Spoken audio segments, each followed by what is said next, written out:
Hey, curious minds, welcome to the Robert and Crew Show, where nothing's off limits and everything's up for debate. I'm Robert, here with Crew and the awesome Julie, and let me tell you, Season 6 is our wildest ride yet. You like conspiracies? We've got them. From secret societies with handshake deals in shadowy rooms, to wild theories about weather control and UFOs zipping across the skies, I promise there's no rabbit hole too deep for us to dive into. Ever wondered if your neighbor's a lizard person? Or if the lights in the sky are just weather balloons? Or something a little more out of this world? Yeah, we talk about that. But it's not just mysteries and mayhem. We're also obsessed with history's weirdest moments, global news stories that never make the front page, and even the pop culture that shaped us.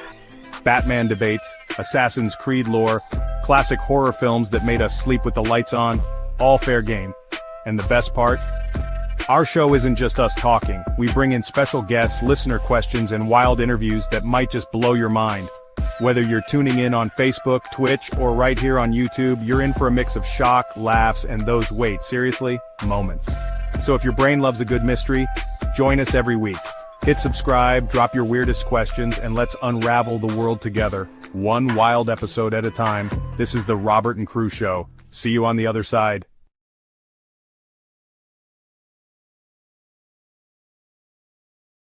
Welcome back to the Robert and Crew Show. As always, I'm your host, Robert. And I'm your co-host, Crew. And I'm your co-host, Julie.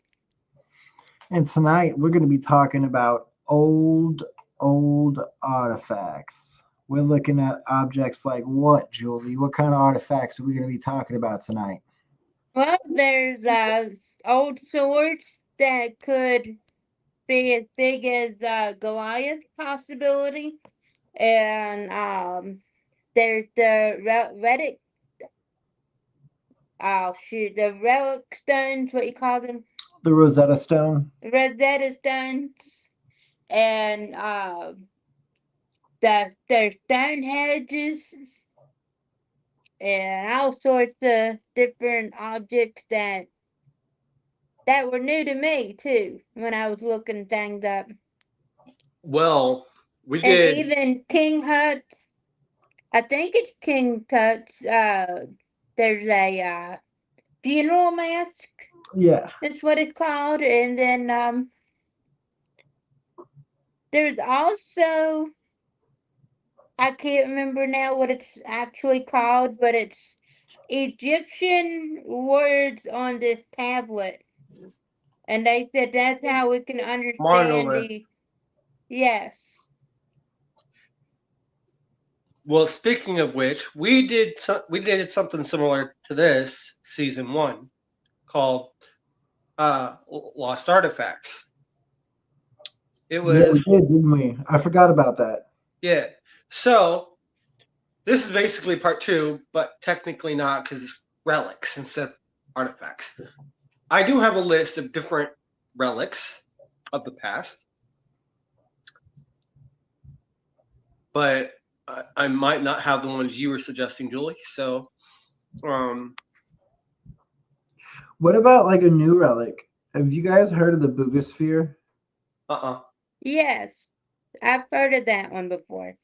The Boogosphere is literally an object that fell out of the sky. I can't remember exactly where, but it fell out of the sky. I want to say in Mexico somewhere. It fell out of the sky, and it's a sphere with alien writing on it and hieroglyphs of some kind that's on a metal sphere that feels cold to the touch, but if you pour water on it, it heats up and the water evaporates off the object in real time. The Boogosphere was found flying. It fell out of the sky. Literally nobody knows where it came from. And they're trying to have AI decode the message on the sphere because nobody that speaks our language can understand it, or like even any language of the world. Nobody understands it. So they're trying to have AI decipher it. Yeah. And there was also this burial ground where they found this little pyramid surrounded by another little symbol. Yeah. And I thought that was pretty interesting that they found that little pyramid in there with it. Okay, so that is pretty cool though. I'm going to go over the different types of relics that we will be going over. So we got archaeological artifacts, which contains ancient relics like pottery, jewelry, coins, or sculptures that are buried or hidden in ruins. Then you got treasures, which is valuables like gold, silver, or precious gems that are hidden or lost, often associated with pirates, historical events, or wealthy individuals. Then you got religious relics, objects associated with saints, deities, or important religious figures, often hidden or preserved for safekeeping.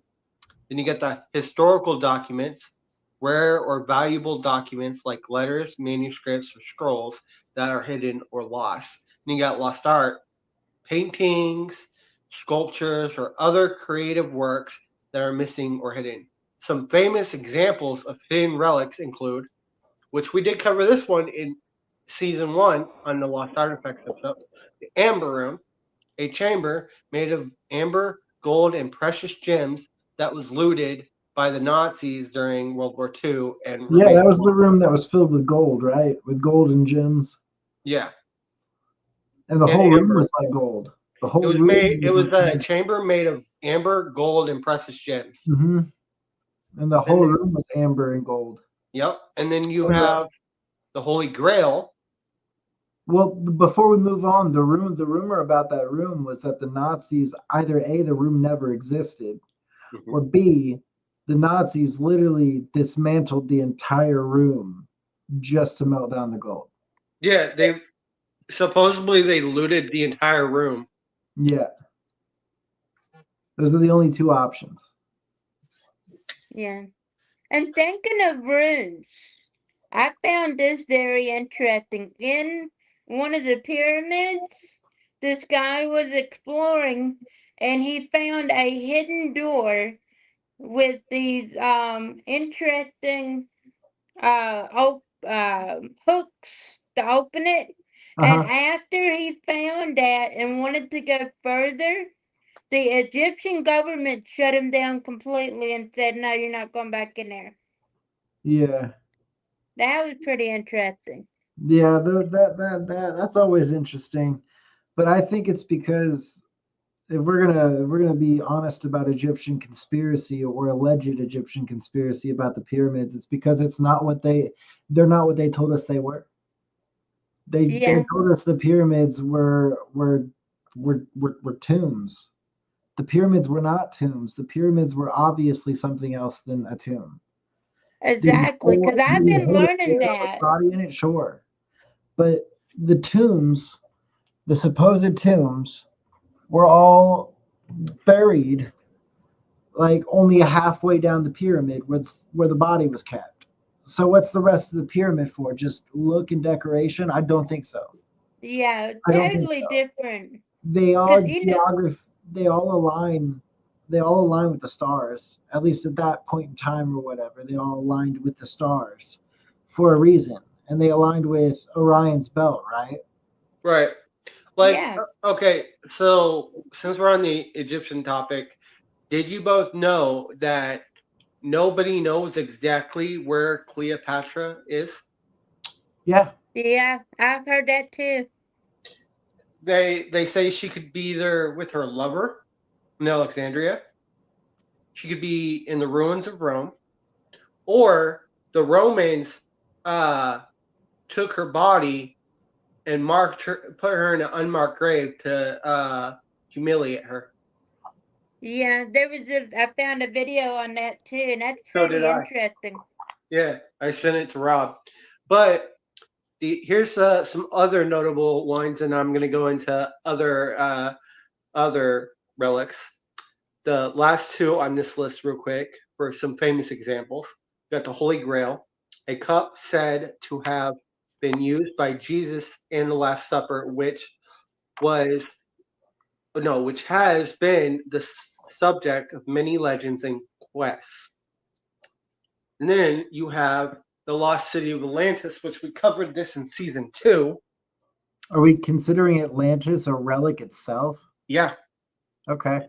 a mythological city described by Plato, which some believe may have existed and remains hidden, which we did prove it does exist, or did, because of the Yeah. ruins that's Well, left. even if it didn't exist, we're still figuring out lately that all of these places that we thought didn't exist did actually very well and exist. One being Troy. Yeah, We literally just found out that Troy was a real place. Like I've always back known in it was a real place. 2013, right? I'm pretty sure back in 2013 was when they officially declared Troy a real place. Right. Well, But I could have that wrong. I'm going to look that up real quick. But yeah, okay, Troy. well, while you're looking that up, I'm going to read some other ones real quick. Here are some other examples of hidden relics, which I have a whole more than just this list. We got the Dead Sea Scrolls, a collection of ancient texts hidden in Qumran caves near the Dead Sea.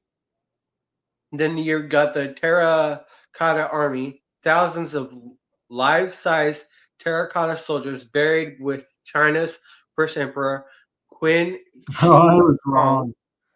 It's still fairly recent. We only Okay. know about Troy because of 1873. Hmm. So that's really not that far off from the 1900s. Right. Troy is fairly recent. Yeah. Then you got the lost city of Pompeii, a Roman city frozen in time by the eruption of Mount Vesuvius. Mount Vesuvius. Thank you. And then you got the treasures of the Knights Templar, a medieval military order rumored to have hidden vast wealth and artifacts. Then you got the lost colony of Roanoke, an English settlement in North America that vanished, leaving behind only cryptic clues. Do you think they were kidnapped by aliens or do you think the tribes took them out? I think they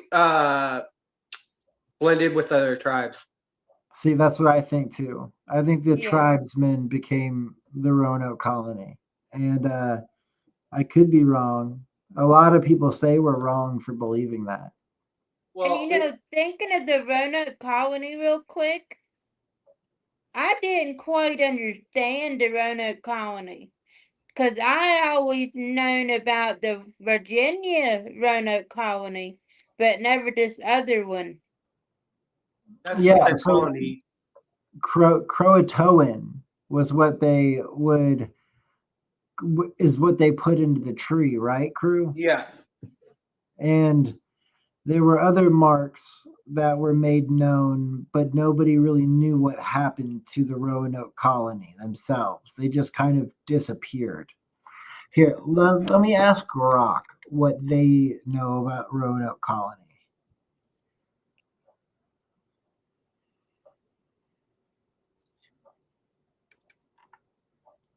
What do you know about the Roanoke colony and Croatoa? The Roanoke colony, often called the Lost Colony, was an English settlement established in 1585 on Roanoke Island, in what's now North Carolina. Sir Walter Raleigh sponsored it, aiming to create a permanent English foothold in the New World. About 115 settlers, led by John White, arrived in 1587. White left for England that same year for supplies, but got delayed by the Anglo-Spanish War.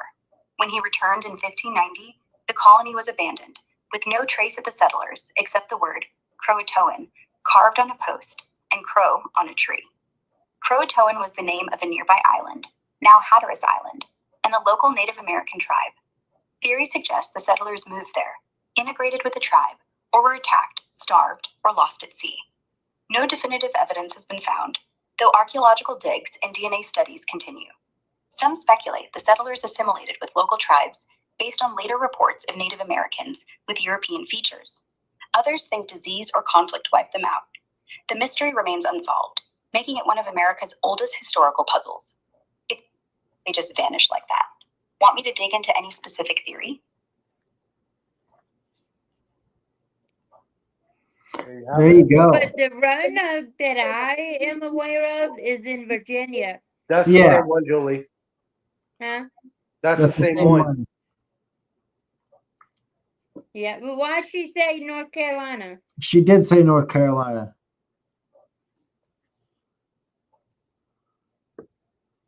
Because that Was the Roanoke was Roanoke about an colony, hour. was the Roanoke colony in North Carolina or West Virginia? The Roanoke colony was in North Carolina, on Roanoke Island, near the Outer Banks, established in the late 1600s. West Virginia wasn't even a state back then, so no mix-up there. Hmm. Was there a Roanoke colony in Virginia or something called Roanoke in Virginia? Yeah, the Roanoke colony was technically in what's now North Carolina, but back in the 1580s, the area was part of the Virginia territory claimed by England. So you'll see it referred to as the Roanoke colony in Virginia in some historical contexts. There's also a city called Roanoke in modern Virginia, but that's unrelated, founded much later in the 1800s. No separate Roanoke colony. And There you go. Yeah, because I'm very familiar with Roanoke, because it was about an hour away from where I was raised. Croatoan. Croatoan. But here's some other ones I have. Yeah, let's hear some more. All right, so we got the burial sites of ancient pharaohs, tombs like Tutankhamun, which were often hidden and protected by elaborate traps. Yeah, you're talking about like pharaohs and their booby traps. Mm-hmm. Yeah, and what about King Tut? Yeah, that's who Tutankhamun is. He's King Tut. Okay. Yeah. Then you I've got, always noted just the King Tut because it's easier for me to remember. Yep. Then you got the hidden treasures of the Spanish galleon. Yep. Ships Spanish like gold. the Ataloch, which sank with vast riches on board. Some of that gold appears every now and then. Right. There's always people that take that gold, that end up with that gold somehow and take it to a pawn shop or take it somewhere, and then it gets seized by the government. I've seen that literally happen. Like, I haven't seen it in person happen, but I've seen it like online and shit. Like, people show up with that kind of gold and they're like, where'd you get that? That's supposed to be missing. And like, so the rumor is that gold never really went missing. It just got distributed among the people. Somebody found it before the government did, and it got distributed like within society. And now a couple lucky people know where the bulk of it is, and they're holding on to it.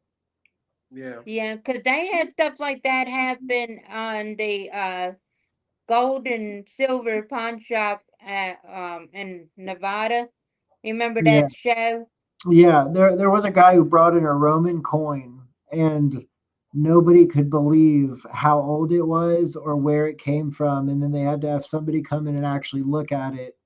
And they did identify it as the coin it was being portrayed to be. But the crazy thing was that coin did not exist. Like, it existed, but it didn't exist within like the their knowledge of Roman coins. Yes. So they had to like figure out how much it was worth, what it would be worth. It became a really expensive piece, but they were wondering like where he found it, how he acquired it. And like there's all this theory about like stolen goods, things that get stolen and through time get passed through families. And then eventually somebody gets it and they're like, I wonder how much I could sell this for. Yep. There's been famous samurai swords that people thought like were like gone forever, that people end up finding in like somebody's grandfather's safety deposit box somewhere. So it's crazy. But what were you gonna say, Crew? What's the next one? We got the ancient city of Angkor Wat, a vast temple complex in Cambodia with many hidden passageways and secrets. It's lost. I found a couple of things out of Mexico that were pretty neat looking. That city's lost, Crew? The ancient city of Angkor Watts. Agrabah or Angkor Watts.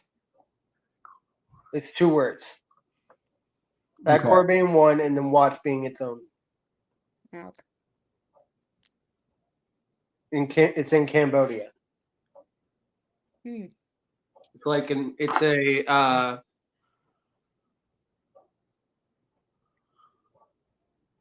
it's a vast temple complex. It's a famous temple complex in Cambodia. It's part of an ancient city, Angkor, which was the capital of Khmer Empire from the 9th to 15th century. It was located near Siem Reap in the northwestern Cambodia. Angkor Wat is the world's largest religious monument, covering about 162.6 hectares, built in the early 12th century by King Suryavarman if as a Hindu temple dedicated to Vishnu, the Hindu goddess. It was later to become a Buddhist site. The name Angkor Wat means city of temples in Khmer. The broader Angkor area, including Angkor Wat, was a massive urban center, possibly the largest pre-industrial city in the world, with an estimated population of 750,000 to 1 million people. It featured an advanced water management system with canals, reservoirs, and moats. Today, it's a UNESCO World Heritage Site and a major tourist attraction, drawing over 2.5 million visitors annually. Siem Reap, about 5.5 kilometers south, is the modern gateway city for visitors. Mm-hmm. That's pretty cool. Yeah. All right. This next list I have, we got the Library of Alexandria. Ashurbanipal. Oh no, of Ashurbanipal? You were going to say Alexandria? Nope, I'm It's the saying library of Ashurbanipal. Ashurbanipal, or whatever you said. It's a vast collection of ancient texts hidden in the ruins of Nineveh. And Nineveh, okay. Then you got the Tarim mummies, ancient Caucasian mummies discovered in western China with unknown origins. Oh, Caucasian mummies in China. Yep. Wonder how they got there. Right. Then you got the lost city of Petra, an ancient Nabatean city carved into sandstone cliffs in Jordan. Julie literally just sent me a video earlier of a dude claiming that they were under the lost city of Petra and they found all this alien technology and alien statues and alien eggs and alien people. It's really cool, but it's AI as shit. Right. I wish it wasn't AI, but it was really cool. Right. It looks really cool, though, but it's got to be AI. It is AI. Here we go. Something pirate related. The treasure of the Pirate's Cove. Rumored hidden riches of pirates like Blackbeard and Callisto Jack. Give me that treasure. Where's the map? Where's the map? Let's go, crew. Let's go. Let's go. Right. Let's get some fucking treasure. Right. I'm down. I'll do anything for some treasure. Me too. Then we got the Amber Room's replicas. Attempts to recreate the Lost Amber Room. A chamber made of amber, gold, and precious gems. I thought Putin had already remade it. I don't know. So is that not true? Did Putin not make the Amber Room? Yeah, I'm going to ask Brock real quick. Okay. Okay. Did Putin... Okay, come on, connect already.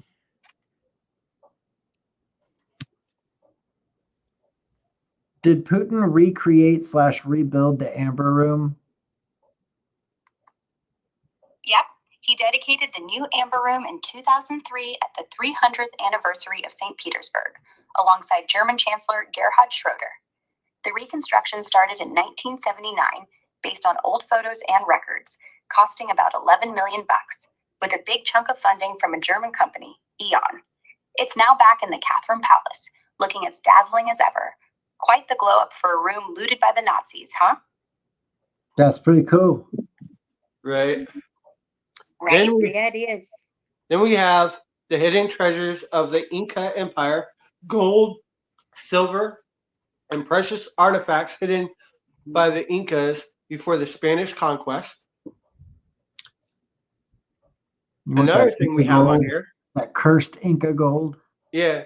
Then we have the ancient city of Mohenjo-Daro, a sophisticated urban center in ancient Pakistan with many secrets still hidden.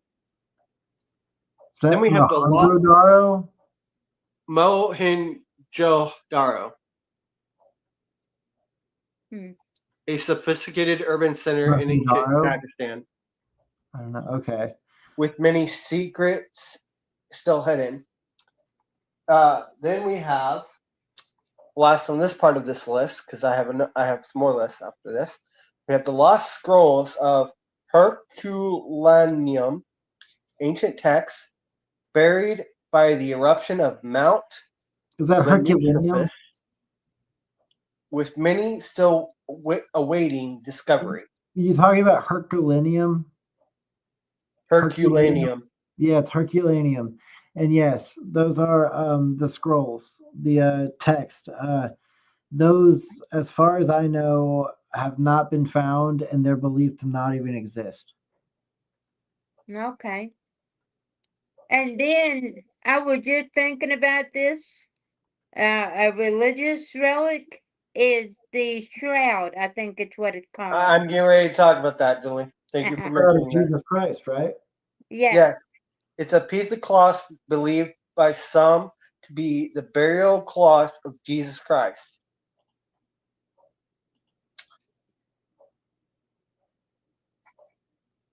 It's called the Shroud of Turin.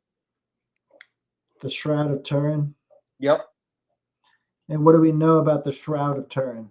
It's a piece of cloth believed to be by some to be the burial cloth of Jesus Christ. Basically, it has his indentation where you can see where his head, his neck, his whole body was. And haven't there been multiple people who have claimed to have the shroud, but then they get it tested and it is in fact not the shroud? Right. That's what I'm saying. Doesn't the Vatican claim to have the shroud anyways? I don't That remember. I'm not sure. I've seen several things, but it's been a while. Well, since we're on the religious topic, did you both know that Mary Magdalene's head is in like a statue in France? Is that true? Yeah, That's not it's very fake true. news? The wife of Jesus, right? Right. That's not fake news?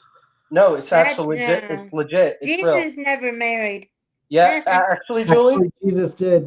Yes, he did. marry. In the No, he book of didn't. Mary Magdalene, He did. in the book of Mary Magdalene, There it's a is no true. such book. yes, I've there never is. seen it. It's real. It's real. There's a book called the Book of Mary Magdalene, and she is actually the wife of Jesus Christ, and it's talked about in the Da Vinci Code. Well, that's not only how I know that. I know that because I was literally taught that Jesus did at one point have a wife. Jesus never had any children, to my knowledge, but he Yeah. did have a wife. Now, I don't know that wife was Mary Magdalene. I never heard that. Well, Yeah. But I okay, did so hear. Elm Street is I did commenting. hear for sure, 100% authenticated. hold on. Jesus Christ. I'll look it up real quick. I will look it up real quick. Elm agrees with me.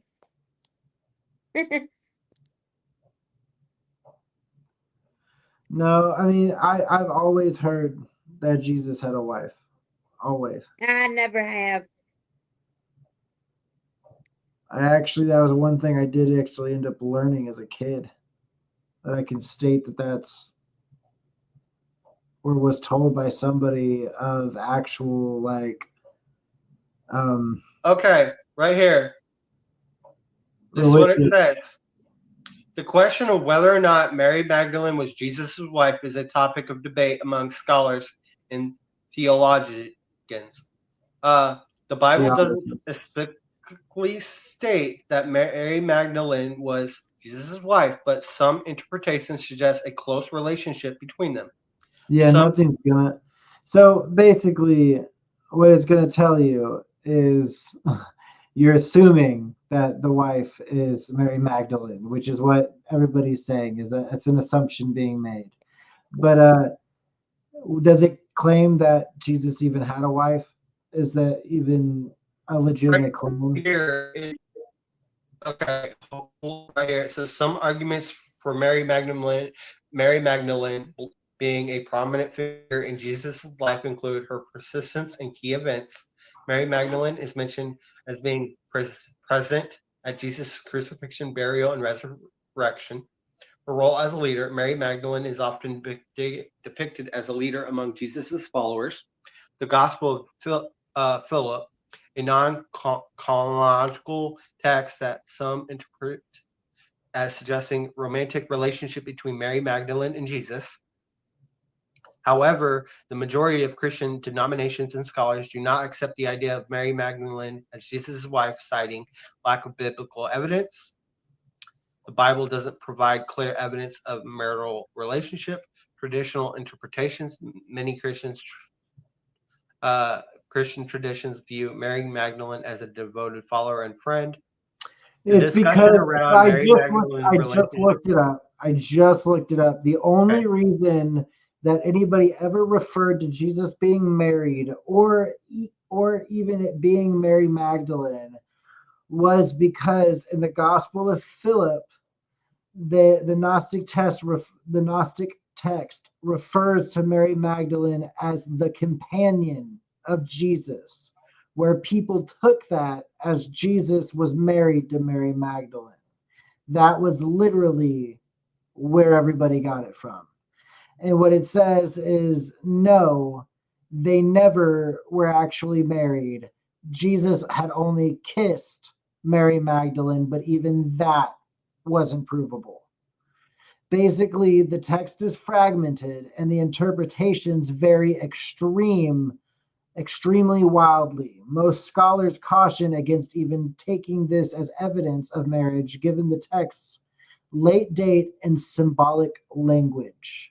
So no, literally it's rumor, it's made up. It's literally somebody saw a wording of how Mary was talked about in the Gospel of Philip, and they turned it into their own love story between Mary Magdalene and Jesus Christ. Now, I do remember as being a child, I could tell you, I remember a very prominent religious figure in my life telling me that Jesus at one point had a wife. Maybe he was into that weird Mary Magdalene shit. I don't know. Yeah. That's weird. I've never heard that ever. And looking that up now, it makes sense that they took it from the Gospel of Philip, where the Gnostic text literally said that Jesus' companion was Mary Magdalene, but that was the only reference ever made to Jesus' wedding or being together with Mary Magdalene. Yeah. Elmsted says that take the gymnastics The books. Gnostic. Thank you. With a Well, grain of salt, banned from the church. The book of Philip isn't part of the Bible. No, and it doesn't claim to be. It doesn't say that it's part of the Bible. It just says the Gospel of Philip. That's all it says. It doesn't claim to be a part of the Bible or a lost book of the Bible. It's literally just some kind of Christian gospel book that was written or made by somebody named Philip back then. So Yeah. Philip was like I an mean, apostle of Jesus. Elm Street says it's made by a Jewish guy that hid in a cave while people were being slaughtered. Yeah, you're probably right. I mean, that or some kind of Middle Eastern guy. It doesn't have to be Jewish, but it could be a Jewish guy stuck in a cave writing crazy shit while everybody else is out there getting killed by the Romans and being slaughtered. Who knows? I swear Philip was an apostle of Jesus, though. I mean, but even if he was, that book does not claim to be a part of the Bible, nor does it claim to actually be written by a guy named Philip. yeah, I mean, there is the It's Philippians, but I mean, yeah. But And there's one I'm called sure it told me to look Philippi. up Josephus. Josephus. All right, let's look him up. Oh, he said, never mind. Josephus died in the cave that way. My bad. You're good, bro. You're good. Okay. No harm, no foul. Anyways, here's the other Christian hidden relics we have. We got the true cross, the cross of which Jesus Christ was crucified, fragments of which are claimed to be preserved in various churches. Then we got the crown of thorns, believed to be the crown placed on Jesus' head during the crucifixion. We got the Holy Lance, the spear said to have pierced Jesus' side during the crucifixion. The seamless robe of Jesus, a robe believed to have been worn by Jesus Christ. We got the Veronica's veil, a cloth said to have been used to wipe Jesus' face during the Passion. Some hidden Christian relics include lost Gospels or texts like the Gospel of Thomas or the Gospel of Mary, which are not part of the canonical Bible. So if I'm thinking of the Gospel of Mary, I'm thinking of the Virgin Mary. Right. So this is what Elm Street wanted me to look up, the Josephus story in the cave. It's actually kind of crazy. The story tied to the Josephus problem originates from Josephus' account in his work, The Jewish War, Book 3, Chapter 8. During the siege of Yodfat in 67 CE, Josephus, a Jewish commander, and a group of Jewish rebels hid in a cave to escape Roman forces after the city fell. Facing capture, a group of 41 men, including Josephus, decided to commit suicide rather than surrender. They agreed to form a circle and kill every person, often cited as every third person, until no one remained, avoiding the sin of direct suicide under Jewish law. Josephus, described as cunning or guided by divine providence, calculated where to stand in the circle to be among the last two survivors. When only he and another man remained, he persuaded his companion to surrender to the Romans instead of dying. Thus, Josephus survived, later becoming a Roman citizen and historian under the name Flavius Josephus. The cave in the story is the setting where the rebels hid, and it's often emphasized in retellings of the Josephus problem to dramatize life or death stakes. The problem itself is classic in mathematics and computer science. Given people in a circle where every third person is eliminated, where should one stand to be the last survivor? That's the question for today. Okay. It looks Right. like we got a bot Then we- in there. No, it's Yeah, we do. random people and a bot. There's a lot of stuff It's going on. We have taking over the chat. Yeah. we have here hidden artifacts from the Crusades, relics or documents from the Crusades that have been hidden, lost, or hidden, basically. We have secret archives, the Vatican's secret archives, which contain sensitive historical documents, including those related to the church's dealings with various historical figures and events. Then we have here the more Christian hidden relics: the Ark of the Covenant, a chest believed to have held the Ten Commandments mentioned in the Bible, the tablets of the Ten Commandments, the original tablets said to have been given to Moses. Then you have the Spear of Longinus, another name for the Holy Lance said to have pierced Jesus' side. Then we have the nails of the cross, nails believed to have been used in the crucifixion. The titulus crucis, a piece of wood said to be signed be the sign placed on Jesus' cross, the pseudorum of Oviedo, a cloth believed to have covered Jesus' head after death. Some hidden Christian relics might be associated with saints, martyrs, or important events such as the remains of St. Peter, believed to be buried beneath St. Peter's Basilica in Rome. And you have the relics of St. Catherine of Siena, preserved in various locations. The cloak of St. Joseph, a relic associated with St. Joseph, the husband of Mary. And then that's the last of my list.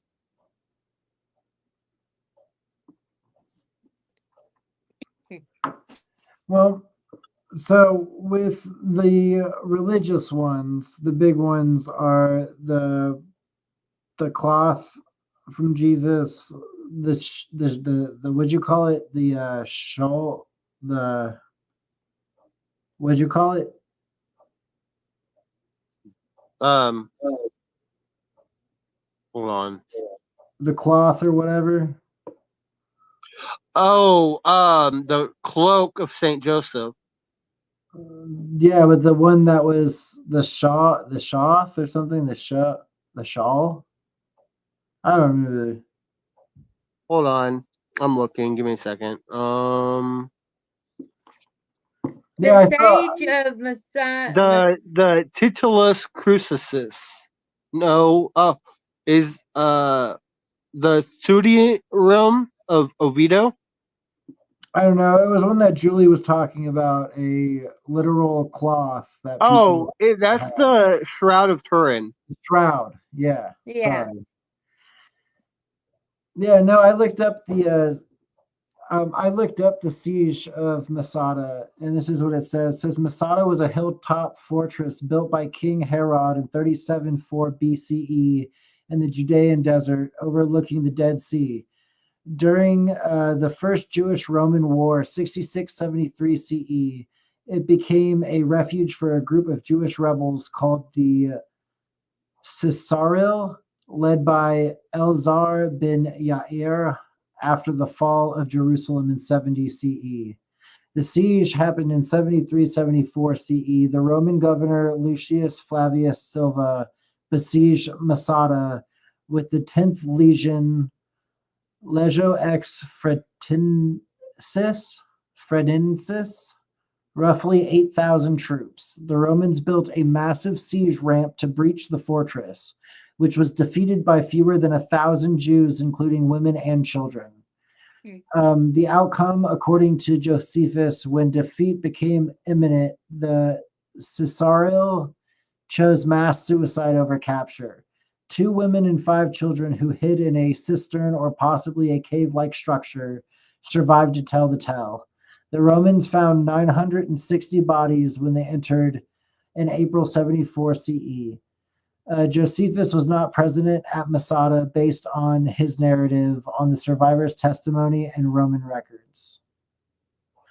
Yeah. But yeah, so Almstus said his family's from Rome and that the shroud is fake. okay. A massive ramp that exists to this day, I believe. That's pretty crazy. That's a really big Yeah. feat to build that big of a ramp. And so the shroud's fake. Okay. So then that leaves us with what? The Grail. They forced the Jews to build the ramp. I believe it. So what Yeah.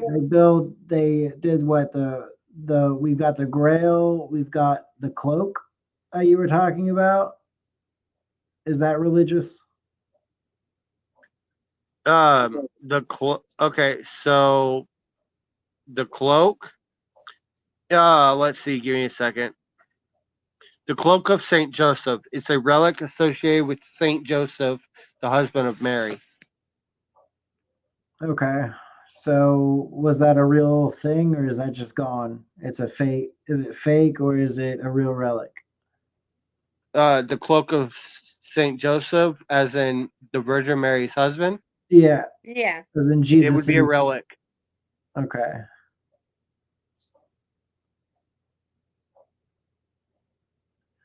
We have not gone over the Jesus Julius Caesar conspiracy.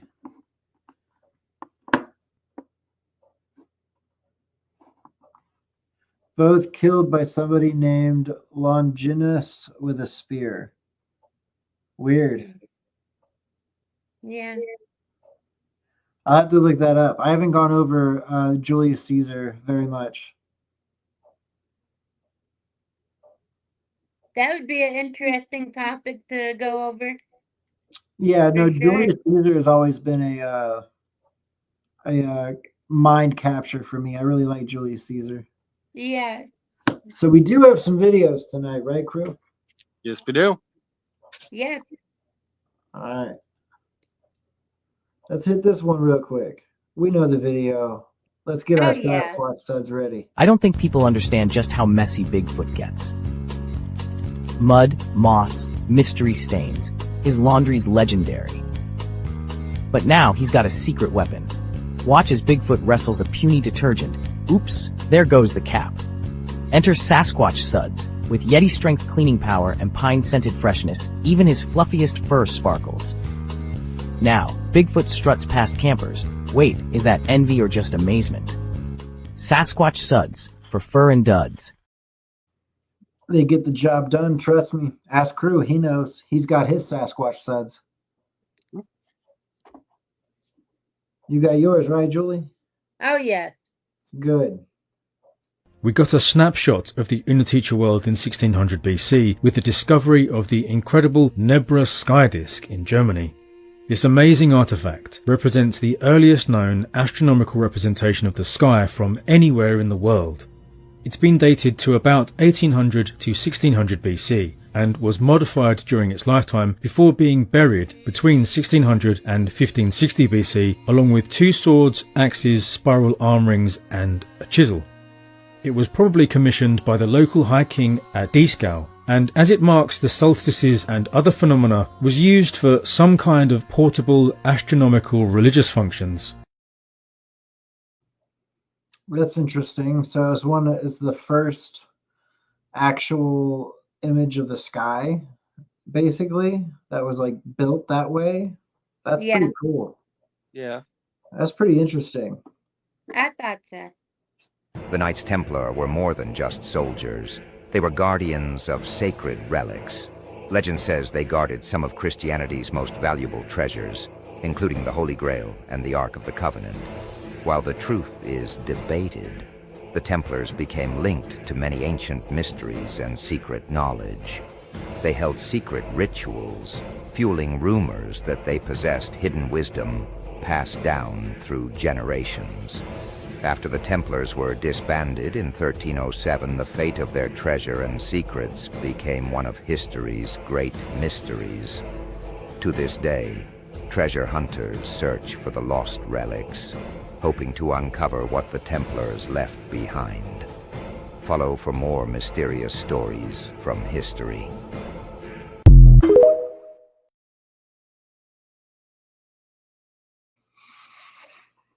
Elm Street told me to look up Francesco Coretta, and he also said there's a lot of similarities between Jesus and Julius and their deaths, and he uses actual words of history, not his own. So Julius Caesar was killed by Brutus, but during the funeral, he had an effigy made of him when Longinus stabbed it. Weird. I will definitely look it up. That's going to be a topic for another episode, though. For sure. That's super interesting, Elmsta. It is very. One of the greatest mysteries is what happened to Moses' staff after his time. Some believe it was passed down through the Davidic line, with King David using it as a scepter, but then it vanishes from history. Relic hunter Graham Phillips has spent decades searching for answers. He claims that a wooden rod in Birmingham Museum, thought to be found in Moses' tomb, holds the key. Moses is said to have been buried in Petra, beneath a site known as the Snake Monument, dating back to his era. In the mid-19th century, archaeologists excavated a cave there and discovered a staff, no body, but a remarkable artifact. This staff, housed in a glass case at the museum, matches descriptions perfectly. Dark, about 4 feet long, adorned with Egyptian hieroglyphics. Intriguingly, the hieroglyphics indicate it belonged to a royal member of the Egyptian court named Tuthmosis, a name startlingly similar to Moses. Could this be the very staff of Moses? If it isn't, what are the odds? The mystery deepens. Okay, I want to tell you something. Biblically speaking, what I know about Moses, he was not buried. God put him in a place where nobody else would know where his body was. Right. And his staff was put in that Ark of the Covenant. Right. So that, I mean, people can debate on that, but that's what I know biblically speaking. Right. Elmsta said that he thought the staff was destroyed, and he thought that Moses destroyed it himself in the Bible.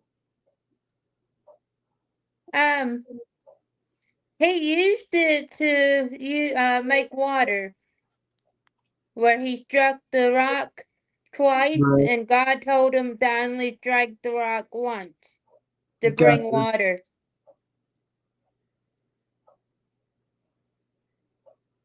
What's your thoughts on it, crew?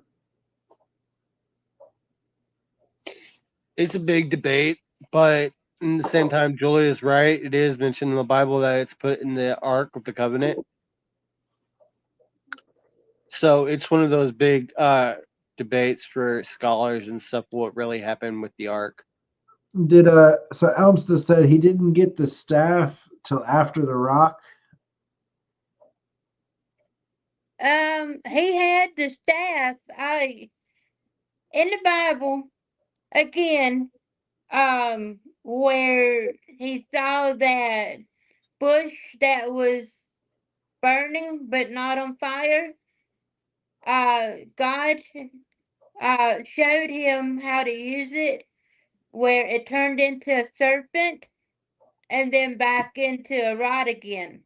And that's when he took it to Egypt, and that miracle of when he showed the Pharaoh the staff and it turned into a serpent and it ate all the other people's staff. I know that's confusing, but that he's had the that staff since I believe around the time that he had seen the bush that was on fire but not burning. Right.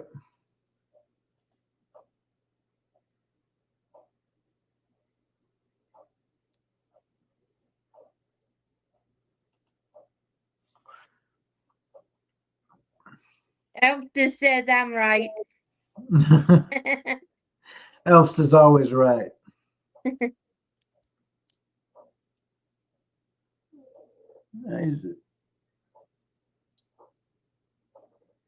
Yeah, he says it basically starts with him receiving it.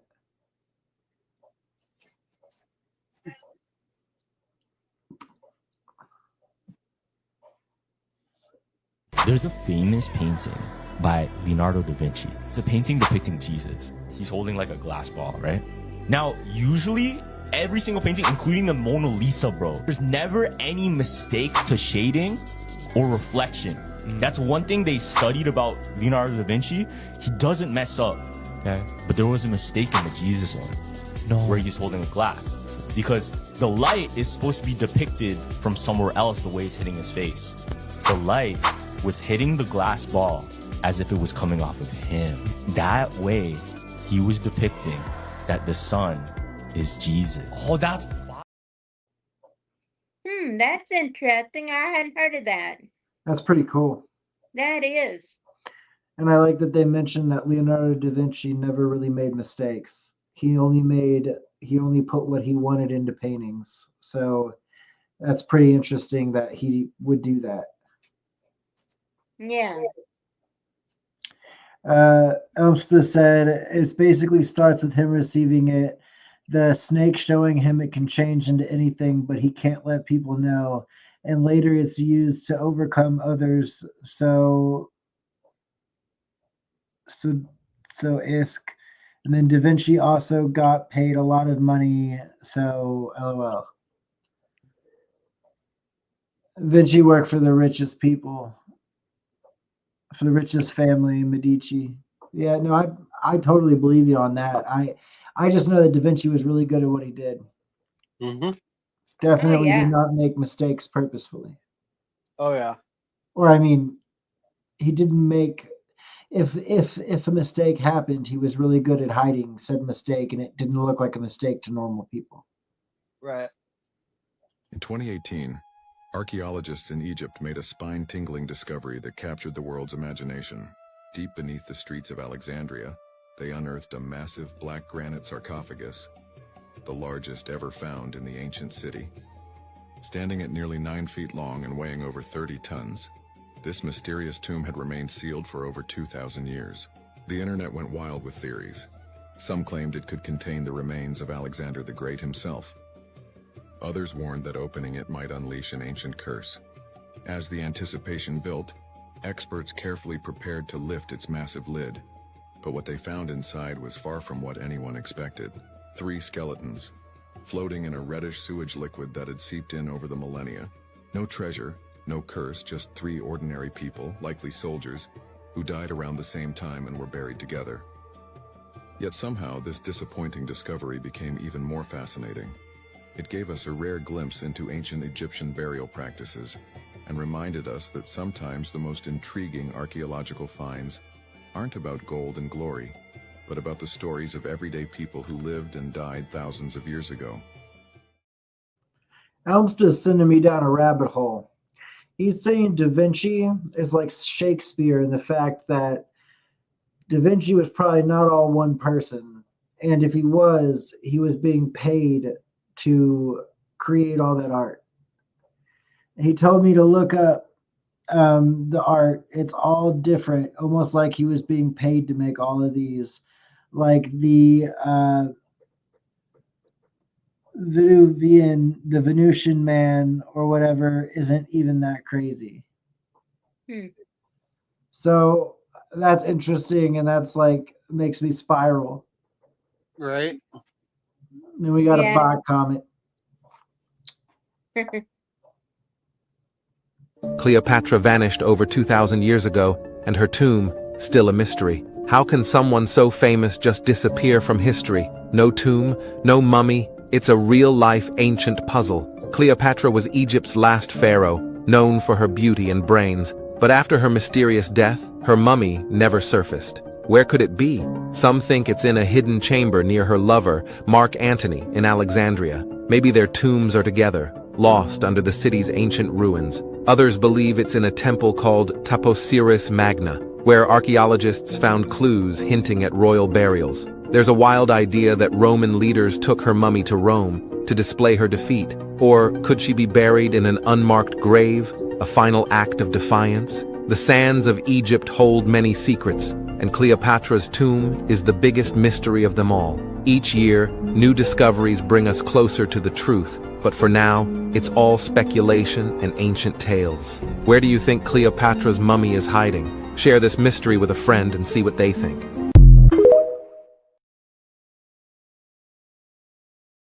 Cleopatra is very interesting. I was already intrigued with Cleopatra. I didn't know her mummy was missing. That's very interesting. I wonder what happened to it.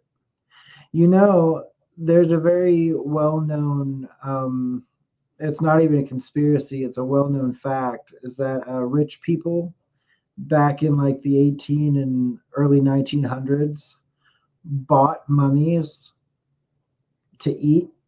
They ate them. They literally ate mummies.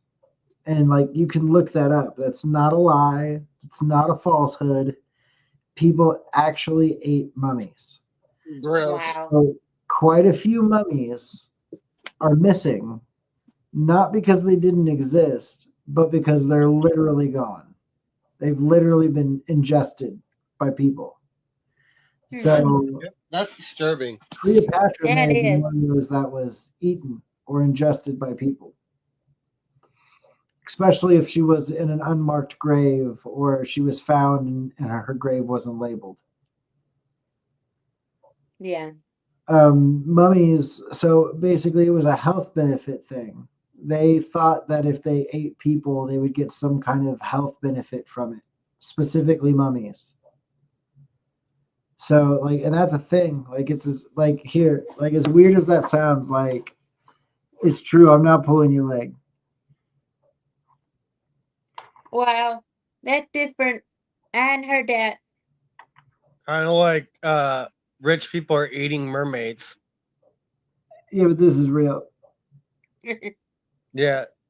Hey, Grok, didn't people eat mummies in the early 1800s and early 1900s? That's a wild one. Yeah, back in the 1800s, some folks in Europe and elsewhere got into this bizarre trend of consuming ground up mummies called mumia, thinking it had medicinal powers. They believed it could cure everything from headaches to epilepsy, thanks to ancient Egyptian preservation techniques, making mummies seem like magical health supplements. By the early 1900s, though, this fad mostly died out as science caught up and people realized it was, well, kind of gross and not exactly effective. Can you imagine popping a mummy pill today?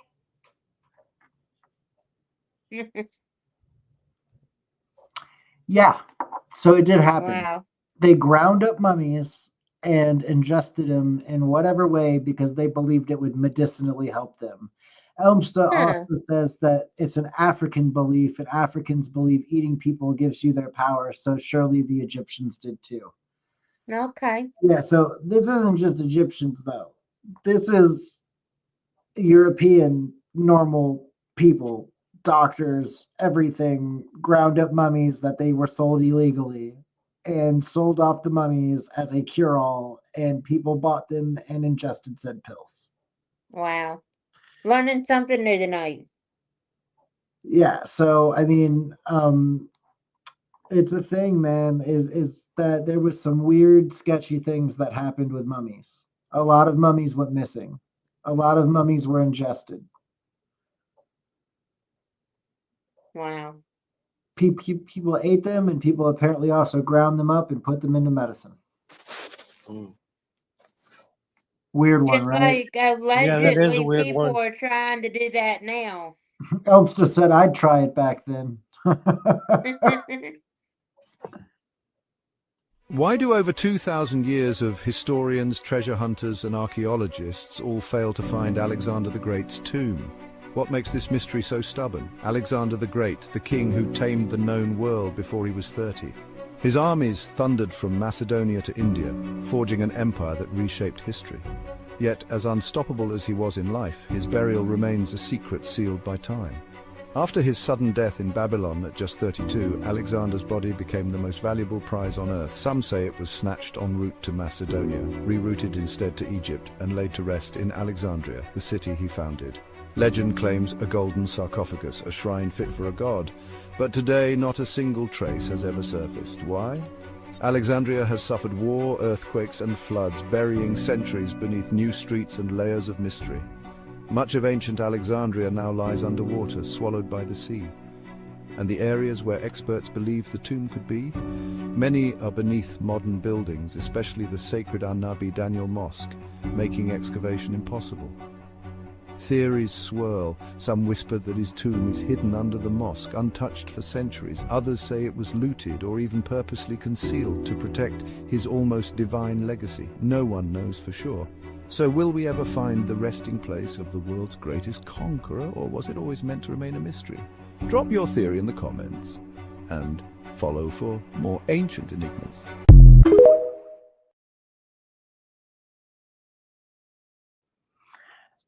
So Elmstead said that he didn't tame shit. He went east like a wuss. And then Elmstead said, like, people today don't even realize Mace is still a place today. He said Macedon, Maston, Macedon. I don't know. I don't know. I know Macedonia. That's what I thought it was. Said Macedonia.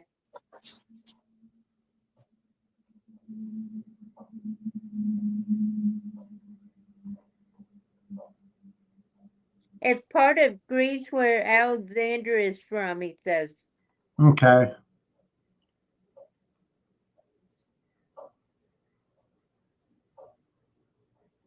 But thinking of mummies being eaten. So parts of Greece, in Greece, there's North Macedonia. Right. Yeah. Is that what we're talking about? Or is it actually called Macedon? Macedon.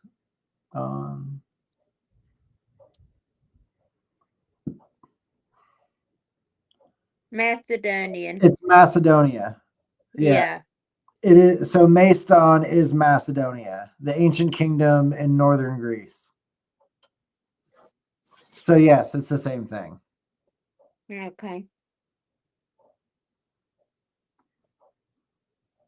And Alexander the Great, Philip's son, expanded the empire to include Persia, Egypt, Mesopotamia, and parts of India, creating one of the largest empires in history.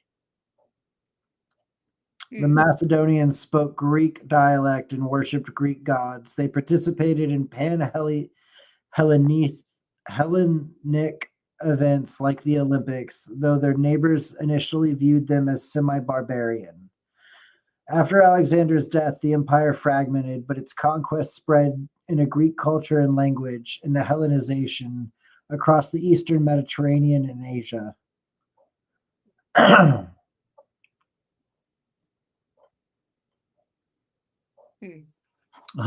He said, look up Alexander the Great's map. It's weak. I got you, bro. I'll look it up. Yeah. But I was gonna say, thinking of people being eating mummies, it's kind of come back twofold because people are experimenting with humans nowadays in foods and other things, allegedly. Yeah.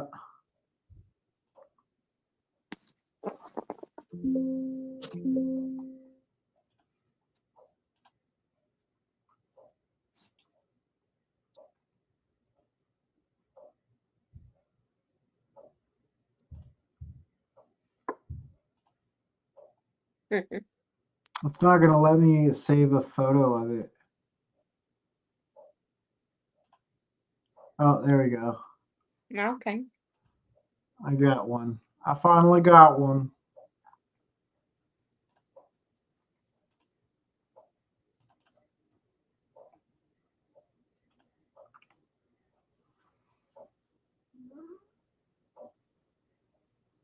Oh, wow. That's all he did.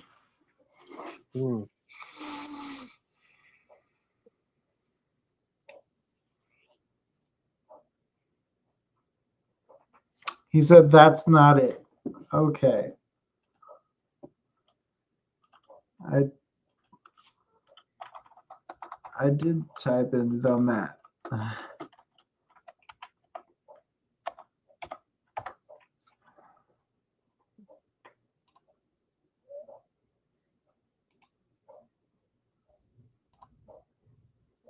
The problem is, won't let me save the one image.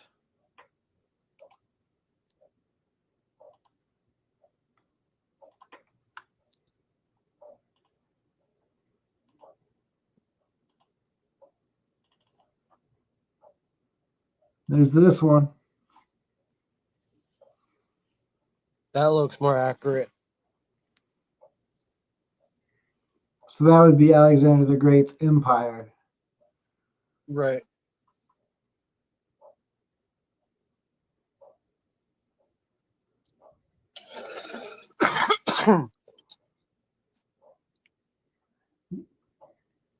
Yeah, he did. He did refuse to hit Arabia. He did not want anything to do with Arabia at all. Yeah. Or north. Yeah, he didn't want to go up the Caucasus Mountains. Nope, that wasn't for him.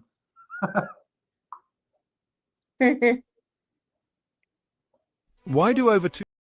What if one relic could hold the secrets of eternal life and divine power? Let's uncover the legend of the Holy Grail. The Holy Grail is one of history's most enduring and captivating mysteries. Today, we'll explore the various stories and theories about the Holy Grail, from its origins in medieval literature to its connections with historical figures and secret societies. Origins in medieval literature. The legend of the Holy Grail first appeared in medieval literature, particularly in the works of the 12th century French poet Chrétien de Troyes. His unfinished poem Perceval, the Story of the Grail, introduced the Grail as a mysterious and sacred object. In the late 12th century, Robert de Boron expanded on the Grail legend in his poem Joseph d'Arimathea, which linked the Grail to the Last Supper and Joseph of Arimathea, who supposedly brought the Grail to Britain. Connections with historical figures. The Grail legend became intertwined with the tales of King Arthur and the Knights of the Round Table. In these stories, the quest for the Holy Grail was a noble pursuit,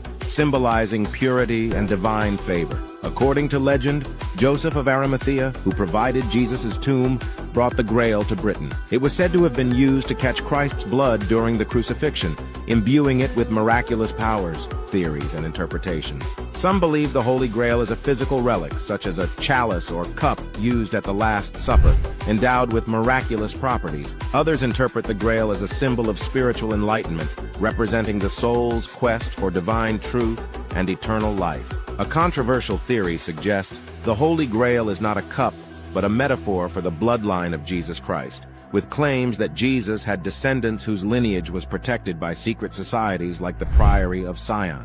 Connections with secret societies. The Knights Templar, a medieval Christian military order, are often linked to the Holy Grail. Legends suggest they discovered the Grail during the Crusades and kept its location secret. The Priory of Sion, a purported secret society, is said to have guarded the secret of Jesus' bloodline and the Holy Grail's true nature. The legend of the Holy Grail continues to fascinate and inspire. Whether seen as a literal relic, a symbol of spiritual quest, or a hidden bloodline, the Grail remains a powerful symbol of mystery and divine connection. What do you believe the Holy Grail represents? Share your thoughts in the comments below, and follow us for more explorations into history's greatest mysteries.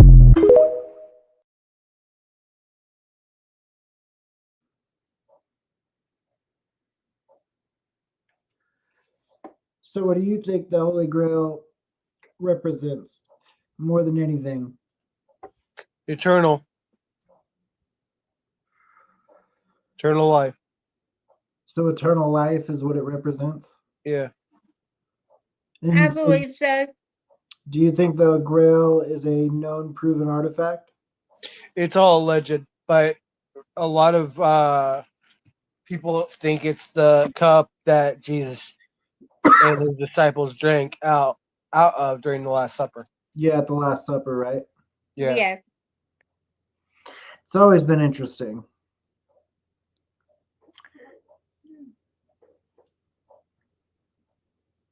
Elmstead said Scythians are the most mysterious people in Europe, also the first tattooed people.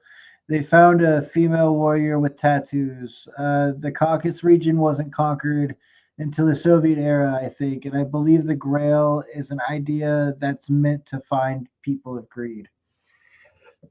Which, I mean, that makes sense. What else better than to find the greedy person than tell them there's a Grail that consists of gold and gems, and they just have to know the right person to find it. Right. Yeah. The Shroud of Turin. The Shroud? The Shroud that supposedly covered Christ. Dude. There's some new results coming out of it. No. Wait, remind me. Explain it from the get-go. What is this? The Shroud of Turin is supposedly the shroud that when Jesus was taken off the cross, he was put in this shroud and put in the tomb. A fabric, right? Cloth, yeah, wrapped up. Yeah, so basically it was like 13 feet long or something, and they laid him on one end and they flipped the other end over. They swaddled him. Yeah, I did that with a baby. But it was first discovered or brought to the king of, I don't know, France or something in the 1300s. But this man said that he journeyed to Israel and Damascus and stuff, and then received the shroud to bring back. but it's always been dismissed as like, it's a hoax, blah blah blah blah. But the evidence that they've collected recently, and it was a man that was actually atheist that I think he set out to do a documentary, and I could be so wrong in all this stuff. I don't even have any notes on this. It's just what I've read. But he set out to do a documentary proving that it's a hoax, and he's an atheist, right? And they did this testing, and they found out that the fabric is indeed from Israel because it has like certain pollen and stuff from Israel, and it dates back 2,000 years ago. Whoa. Like to the T. That's interesting. Yeah. Even if it's like not the exact shroud, it's still significant because it was the time of Jesus, right? But here's the thing: when you do the X-ray and you get the negative image of it, you can see where the blood stains were, and it's on his hands, his feet, on his head, and where his side was stabbed by the spear. Oh my gosh! Now, because I keep seeing it everywhere, but I literally, when I saw it, I was like, okay, another one of these fake things. But like, it seems legit. Yeah, but that atheist guy, after doing this investigation on it, he's now a Christian. Why? What made it? What turned it for him? He said, "There's no way this can be fake." Wow. He said, "This is the shroud that Jesus was wrapped in." Dude. But no, that's confusing to me. So he's saying because Jesus is not in it, what? That he rose, and that's why he believes in Jesus now? I guess.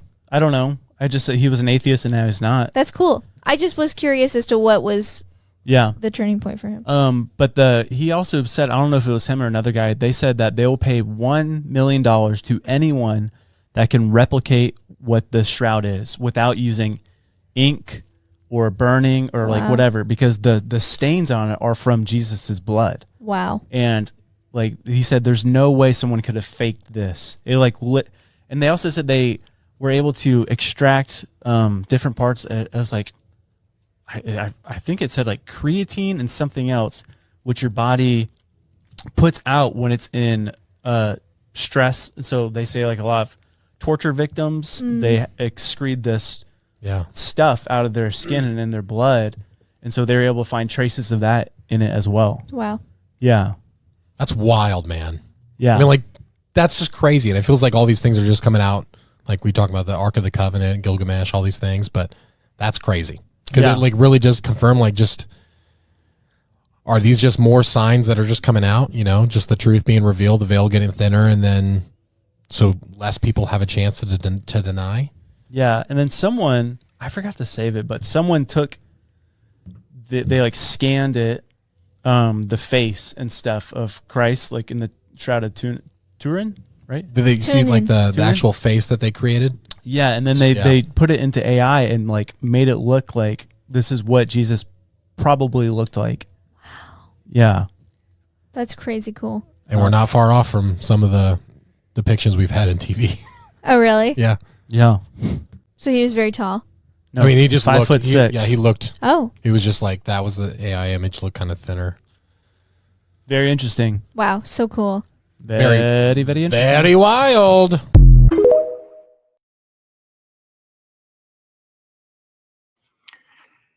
All right, so they're saying that the shroud is a real thing, Elmsta. I don't know. They can't prove it. They can't prove the shroud. But some atheist dude said, the shroud is real. I'm no longer an atheist. Jesus is real. So, I mean, it's got some pull on somebody for sure. Yeah, I've heard that story before about that atheist guy. So Elmsta says it's real. It's just not from Jesus. I can believe that. I can believe that there's a cloth that's 2,000 years ago that's not from Jesus, that somebody's trying to bring off or portray as from Jesus. yeah, because you just never know. Who knows The what thing is, happened? though, if there is blood or remnants of blood, how would they know it lined up perfectly with the body? Unless they had the body. Yeah, it's hard to really tell. I mean, with everything, it's just hard to tell anymore. That's like saying They're the real. Jack the Ripper cloth is real. Yeah, I mean, that's true. That's true. Although we all know, I mean, all of us real serial killer enthusiasts know that Jack the Ripper was actually H.H. Holmes, and H.H. Holmes came to Chicago. So that's when he got caught. Jack the Ripper left London, came to the United States under the pseudonym H.H. Holmes. That is what happened. I'm full of shit, but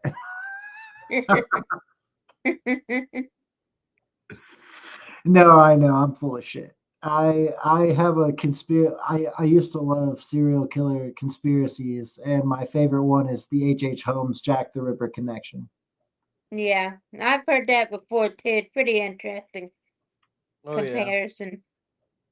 It's one of my favorites. Mine too. The relic of the true cross. A piece of history so sacred it's believed to hold the very wood that crucified Christ. But where is it now? For centuries, kings, popes, and warriors have searched, each claiming to hold the true fragment, but none have proven its authenticity. Some say it's hidden deep within the Vatican vaults. Others believe it was lost during the Crusades or stolen by secretive orders. But the real question is, has anyone found it? The truth may be closer than we think. Subscribe for more historical mysteries. When you say the fake rooms, do you mean the back rooms, or do you mean like actual like fake places? No one had one room with a fake door that wasn't fake. He had one room with a false door that wasn't fake. No one was falling through floors, etc. Okay. So you're saying the murder castle didn't have all of the fake rooms and fake doors and fake stuff that they claimed it had. Is that what you're saying, Elsa? That he didn't actually have trapdoors and false doors and stuff? He said it didn't. It was a recreation by the police of fake stuff. Okay. I've never heard that. That's interesting. The guy who posted the images made many fake stuffs like it. Okay. See, I didn't know that. That's very interesting to me. That's something I didn't know. So I didn't either. So that's pretty neat. I know Holmes was just a weirdo, right? And he did most of his killing during the World's Fair in Chicago. Yeah. We did an episode on serial killers a while back. Yep, we sure did.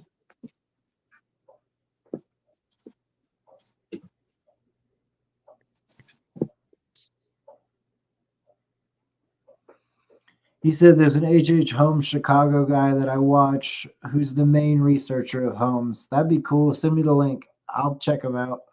I love stuff like that. Yeah.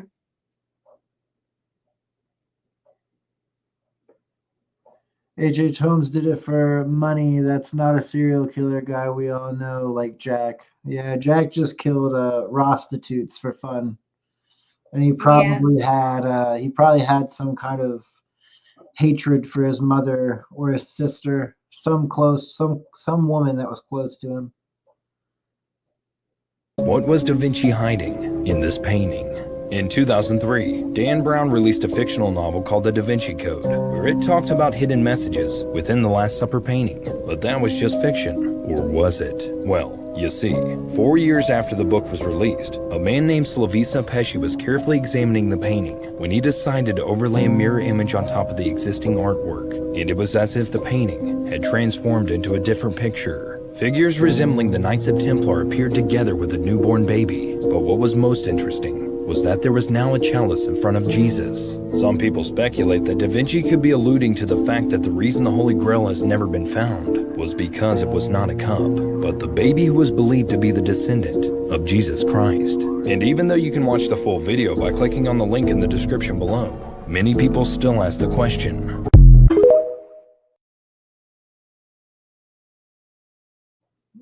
That sounds conspiratorial and possibly fake. Oh yeah, totally agree. If it weren't for the Rosetta Stone, we could not read the ancient Egyptian hieroglyphs. It so happened when the Greeks were running Egypt, the Ptolemaic dynasty, that they wrote down a stela in 3 languages, in ancient Egyptian hieroglyphs, in the more recent form of ancient Egyptian called hieratic, and in Greek.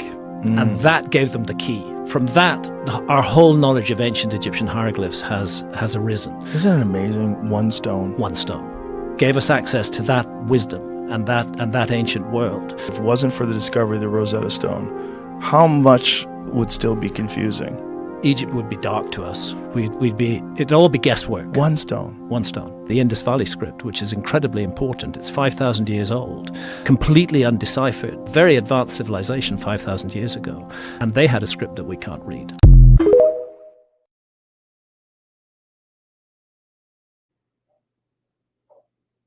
Dude, the ancient Egyptian writing and the hieroglyphs and how anybody understands that stuff just boggles my mind. I'd like to be able to read it. That would be neat.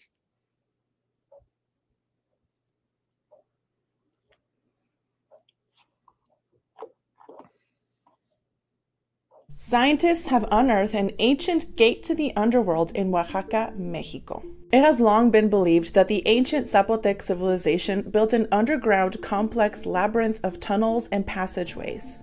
And it was believed that this labyrinth led to the Zapotec land of the dead or underworld. In search of truth about this legend, a group of ambitious Mexican archaeologists launched a search in Mitla in 2022. They rely on non-invasive tools such as ground-penetrating radar to find what lies beneath Mitla.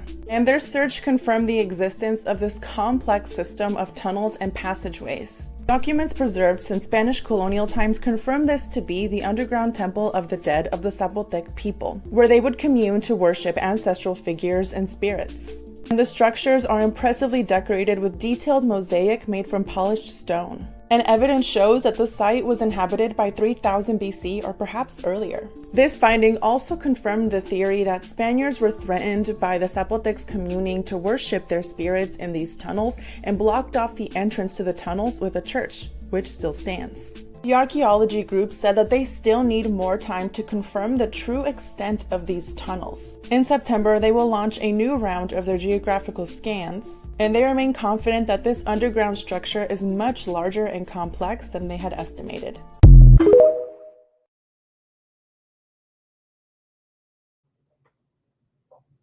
I thought that was kind of interesting.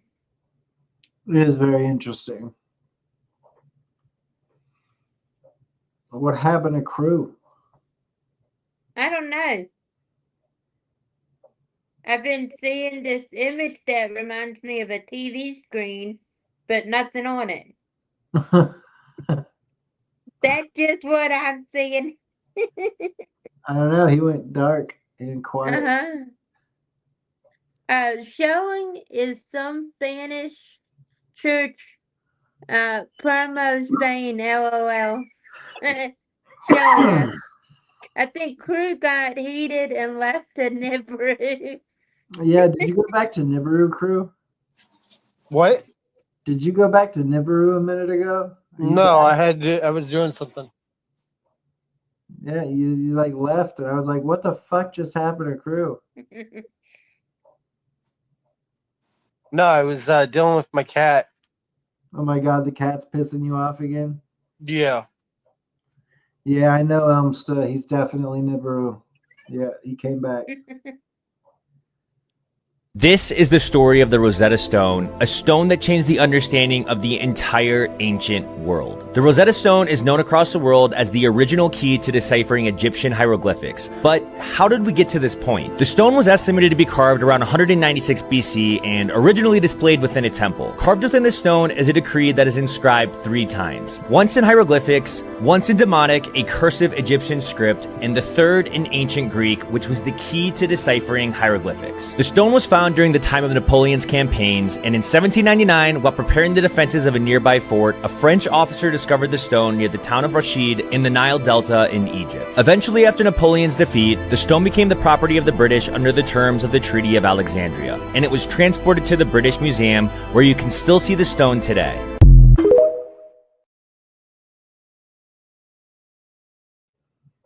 That's pretty awesome. It is. Yeah, Crew, how'd you come out of a door that was covered in light and it's dark outside? What are you doing here? I'm in my room. Oh, huh. Yeah, convenient. Look, I'm just asking the questions that Elbster wanted me to ask. He said he just came out of a lighted up door and it's nighttime. Proves that you're from Nibru. Where'd that door come from? That's my bedroom door. That door wasn't there. Okay, it makes a squeaking sound. You made that appear. We all know out this. of nowhere. Nope, you're on a spaceship. We all know. Here, look. I'll show you. Look.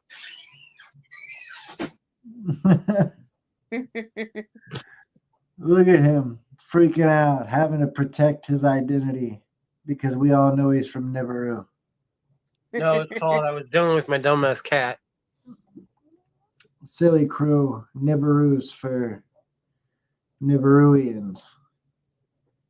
Look at these gigantic swords that would have to be used by something that's like a few hundred feet tall. An account called Unchained Actual sent me this video showing these gigantic swords. Now, I looked around trying to find any news articles of these findings and couldn't find them anywhere. But we do know the Smithsonian seems to swoop in and kind of cover things up. But this sword is public, and look at the size of this thing. It's got to be like 7 feet long, and it's made from the snout of a sea creature.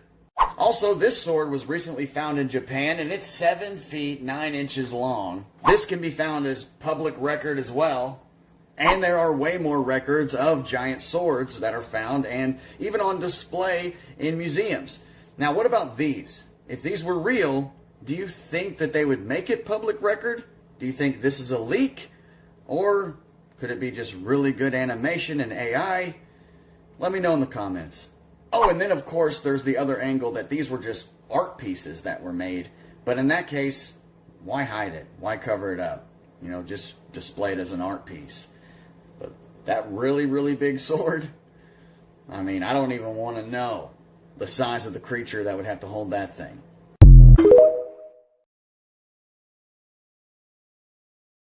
So, if you're like me and you have a sense of imagination, a part of you just screams giants. It's gotta be giants. Giants had the swords. Giants did the killing with the swords. That's where the swords come from. It's the giants. But then if you're if you're down to earth and normal me, it's some of that is probably AI. And the other part of it, the part that's not AI, is either A, an art piece, or B, it's a very, very old art piece that archaeologists found. And the reason it would be hidden would be either A, because it's a piece still being worked on and that's been found, or B, it's not public knowledge and it's a leak. But most likely, it's AI. Right. It sounds like AI to me. But I will tell you that giant swords do exist. Yeah. They're called great swords. Great swords have always existed. We have found great swords that go all the way back to like ancient Japan and Rome. Okay, so like great swords have always existed. Yeah. Now, great swords aren't as big as the swords that were pictured. Not by a long shot. Great swords are just bigger than the average sword. Great swords have a long handle. 7 to 11 feet, homie. Two hooks. 7 to keep 11 feet. your hand safe. And then about, my bad. 5 to 6 feet. 5 to 6 feet is a great sword. It weighs 4 to 7 pounds. Yes. Elvis says there was dinosaurs, Chris. I don't know why I put Chris. IMAO.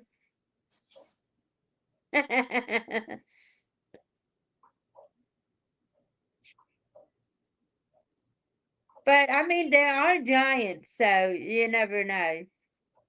How, I think if gigantic swords were found, and we're talking swords that humans couldn't lift, but abnormally large humans could lift with ease, it just screams the narrative that at one point in time there were giants. Yeah. It does. And people don't like that because they don't want to acknowledge it. They don't want to acknowledge giants. And most people want to be like, well, giants can't be a thing, blah, blah, blah, blah. Please explain to me people like Robert Wadlow. I truly believe he had the gigantic gene. Regardless of what people say, oh, he had a bone disorder. Oh, he had this. Yeah, he may have had a classified bone disorder that we classify as a bone disorder because there's no name for it. Sadly, those people die at like really young ages. So it's a disorder. It's a horrible disorder. They have gigantism. But explain that. Why is gigantism a literal problem within our genes if giant people didn't exist at one point? Okay. If they can't prove giants exist, prove Gilgamesh. Well, Gilgamesh. And we just can't prove Gilgamesh because the only thing we can prove is that possibly back in like 2013 or 2000, it might have been 2016. It's somewhere around 2013 to 2016. Supposedly, some people in the American government, allegedly being Hillary Clinton and some other people, got word of where Gilgamesh was buried. And if that was true, that would explain why certain people were at certain places at certain times.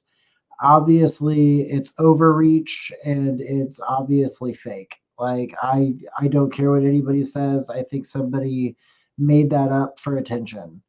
But I do think Gilgamesh is a real biblical character / a real character throughout history. And was Gilgamesh a giant, Crew? Like, I don't know. Like, was he?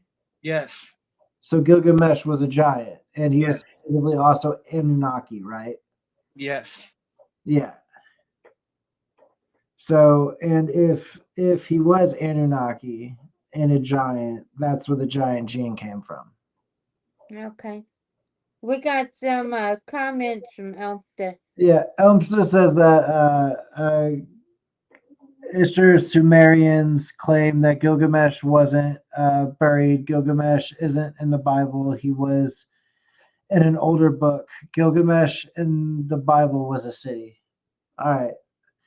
I just know Gilgamesh was talked about. But yes, let's be correct. So Gilgamesh wasn't in the Bible then.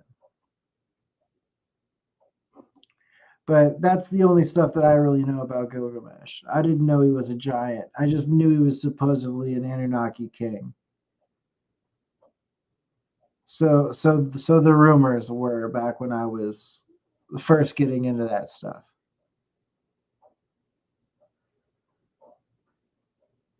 Right. I mean, you heard about all the rumors about back then and who supposedly found him, and that's why they were in the Middle East at the point in the time at where they were, and that's why certain people got word of certain things. And it was a rumor that I believe started on 4chan. It started on 4chan and spread all the way to like mainstream social platforms. Yeah. He Elmstead said that Gilgamesh is the Sumerian Abraham, basically. Gotcha. Okay. It's almost impossible to imagine anyone other than Mike Myers as the iconic voice of Shrek. Yeah, my swamp, where you dump those fairy tale creatures. Why is this in here? Why is this in here? I think that was something I wanted you to watch the other day. My bad, guys. I don't know why that's in there.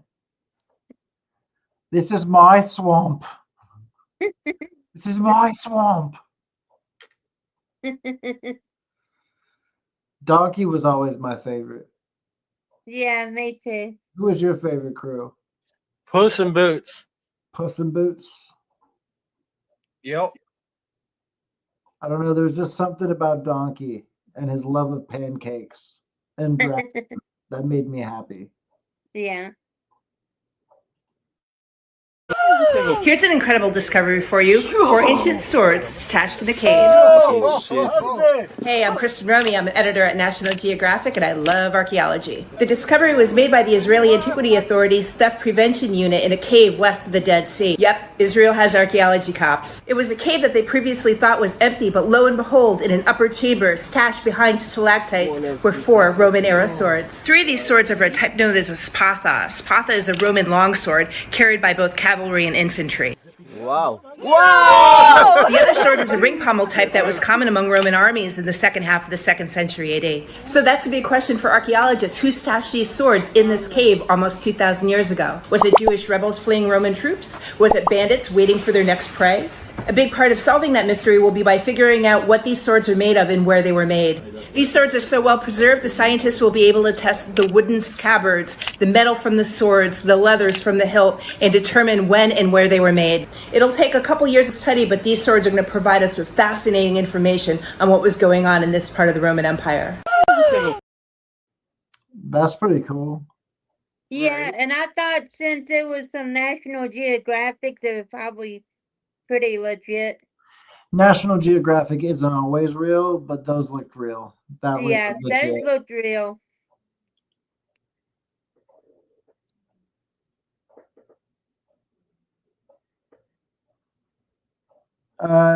Street said, so instead of Gilgamesh being God, later they made Abraham listening to God to make a more down-to-earth person.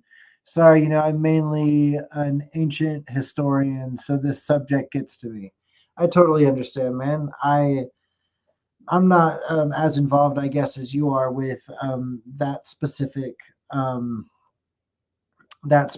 subject and that specific area of knowledge. He said, like, based on found science, when do you think humans' ancestors came to be monkeys? I'm not even sure I believe in evolution, man. I'm just going to be honest. That's awesome that you can read hieroglyphs, man. I wish I could read hieroglyphs. I honestly, I don't know if I believe in evolution. I struggle with evolution because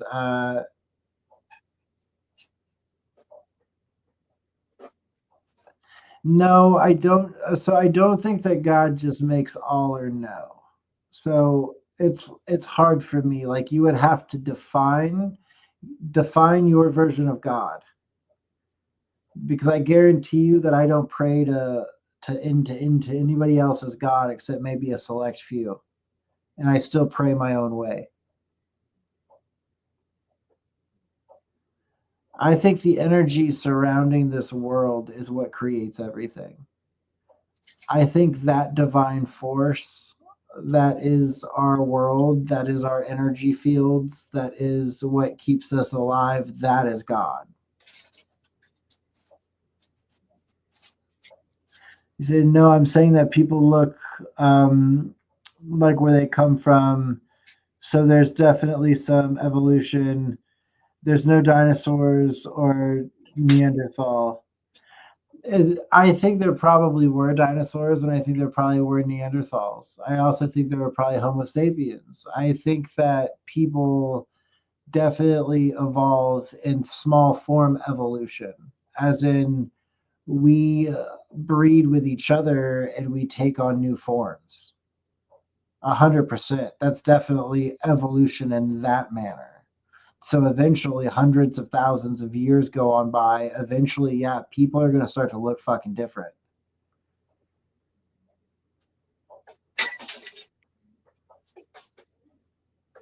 And there's no, and we can find matching DNA, just that it changed. So how do we explain that? Also, Junkida, or junk DNA or junk DNA.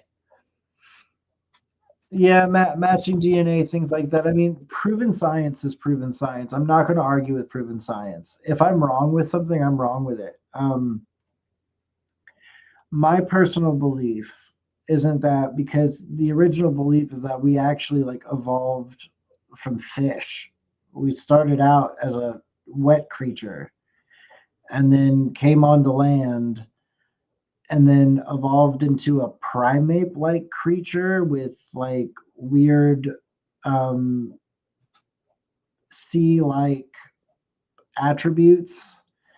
And then we went in further inland and developed into like actual like primate monkey things. And then eventually we found tools, right? And then eventually we got smarter, and then we evolved into Neanderthals, and then evolved into Homo sapiens or whatever else. And then the Homo sapiens took over, and then whatever group was above them took over them, and so forth.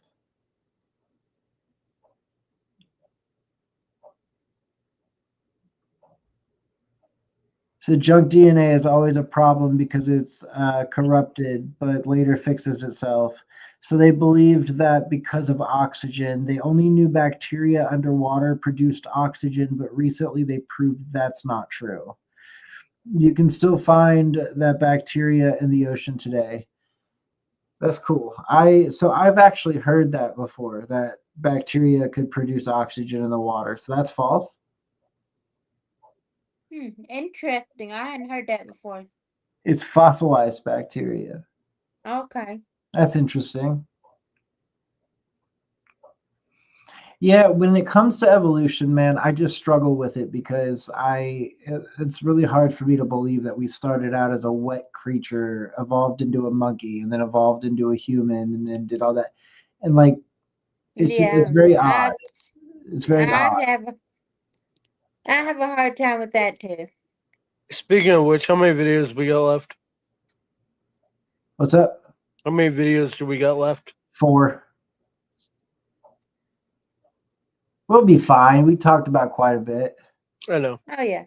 We're just chilling now. You got a problem, brother? Take it up with the complaint department. Guess who runs That's my department? Thank you. That's my department that I run, and I'm filing my own complaint.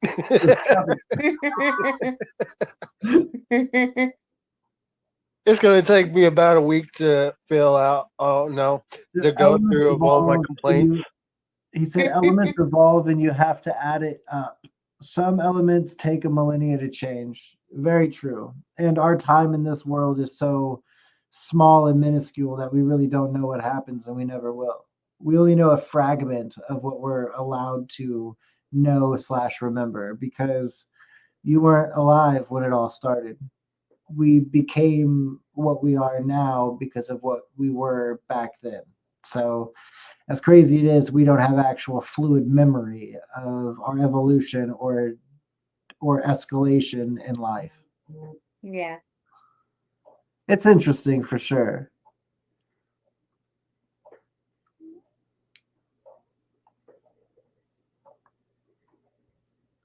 Elmsta says, we're controlled by Crew's Nibiruians. I won't lie. I believe you, man. The Nibiruians that got Crew, man, they're going to come get us, and they're going to switch us out eventually. It's going to be an invasion of the body snatchers, and Crew is just the start. He won't admit it, though. See? That's him going quiet because he knows we're right. That's because you can't prove anything. That's right. See, I got to say it. We can't prove nothing else. That means he is what he is. All alleged. The Matrix is real to me. Like, think about we had dinosaurs, and now we got skyscrapers or shit scrapers. Because here's the thing. It's funny how I'm sick. Few episodes. Now people are thinking I'm Nibiru Crew. That's because you are a Nibiru Crew. All because you did that darn Nibiru upset with me being sick. I told you to come on. We were doing Nibiru, and you said, "Bro, I'm puking." And I said, "Come on, still." And you said, "I don't feel good." And I said, "All right, then. I'm doing the episode." And you said, "All right, I'll see you next episode." Right. Like last night, I wasn't feeling good because my damn All toothache. I told the people is you were gone that night, and the people brought up the fact that the aliens came and kidnapped you, and those aliens reside on Nibiru, and they're right. I believe them. You've been different ever since. You're not the same. What's my favorite ice cream? Okay, Crew? I'm Nibiru What's my famous, favorite ice cream, apparently. Crew? What's my favorite ice cream? The real crew would know this. What's my favorite ice What's cream? your favorite ice cream? Isn't it cookies and cream? No, you're wrong. Oh my God, he's wrong. Wait. You know what it is. If you're the real crew, you know what it is. It's the only ice cream I ever. It's Rocky something. Rocky Road? Rocky Road. He's so wrong. It's so bad. Chocolate. No, you're wrong, bro. He forgot. Cookie dough. He's not the real crew. He's not the real crew. Cookie dough ice cream is your favorite. No, bro. Tell me then, dang it.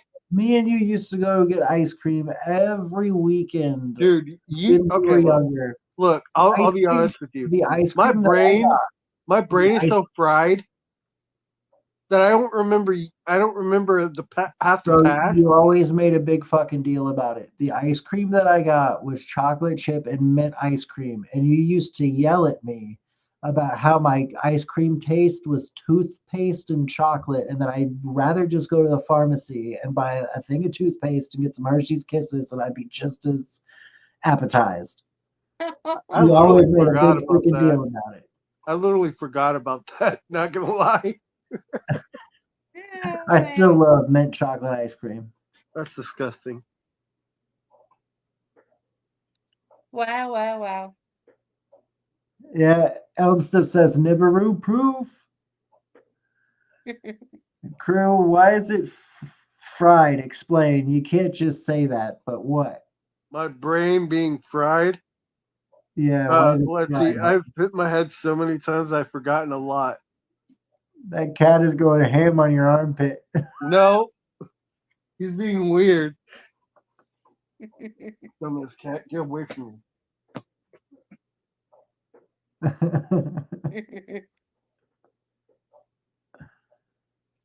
Seriously, Sparrow's been pissing me off all night. He told you that you need to lay off the papaya.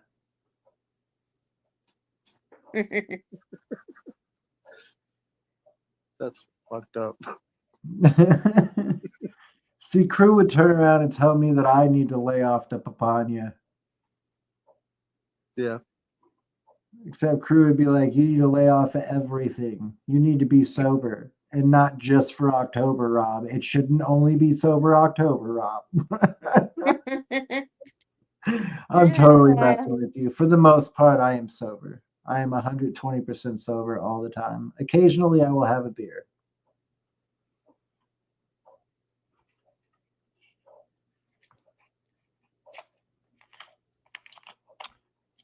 Elmstead says, if you think you're fried, take a week off. Trust, you'll see.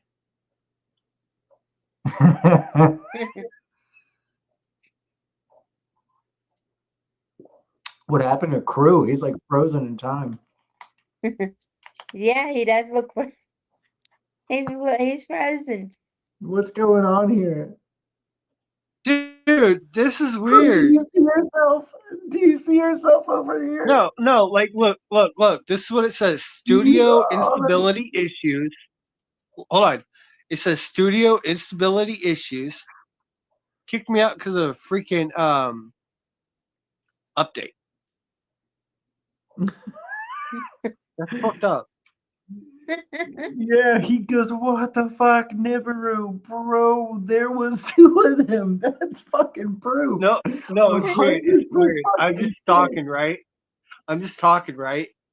Next thing I know, bam, I get kicked out because of a freaking Chrome update. Crew, you said Nibiru. Google Chrome wanted to update and kicked me out of freaking StreamYard. Oh my goodness. He said his shirt changed too. Why? No, I'm You changed wearing a your red shirt. I've been wearing a red shirt.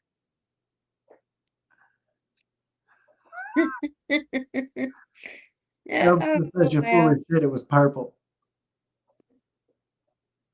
He said, was it not gray? No, I've I'm been in the wearing a gray red shirt shirt. this whole entire time. I'm in the gray shirt with the alien on it. Yeah. Totally forgot to ask what was on your shirt last night. I kept meaning to. Me? Yeah. I don't remember what shirt I was wearing last night. It was a black shirt with the green looking thing on the front. Oh, it was a black shirt with an alien on it. No, okay. Yeah, I wear a lot of alien stuff. I even have an alien tattooed on me.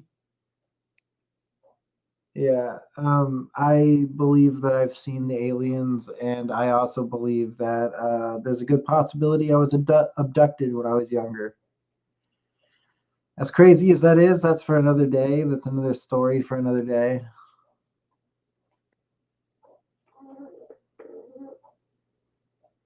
Oh, wow. Elmster says, when I said gray, he lost it. You saw that he's a gray alien. Look Yeah. at how he's watching us. He's mad we canceled the videos. No, I'm not mad. Oh, You wow. became a gray I'm just a little alien. agitated that Google decided to update for a second and kick me out and wouldn't let me back in for like good 3 seconds. Yeah. Well, we Yeah, are we're at the 2 of hour you. and 56-minute mark. Well, everybody, I had a pretty good night. Did you have a good night? Oh, definitely. Very Crew. interesting. When you gonna bring the real one back? When's the real crew coming back from Okay, look. Nibiru? If I'm sick and I'm not on here, I didn't go to Nibiru. Yeah, you did. No, I didn't. Yeah, you did.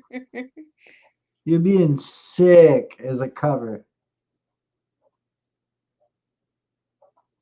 But anyways, guys, much love from the Robert and Crew Show. We all hope you had a great and wonderful night, and we'll catch you here tomorrow around about the same time, 12:30 a.m. Much love. Peace out from the Robert and Crew Show. Peace out. Everybody wants answers, but nobody's asking the right questions. This is gonna blow your mind. And maybe make you laugh too. Welcome to the Robert and Crew Show, where we dig up conspiracies, chase UFOs, and turn the weirdest news into wild stories. Join Robert, Crew, and Julie every week for secrets, laughs, and the unexplained. Season 6 is streaming now.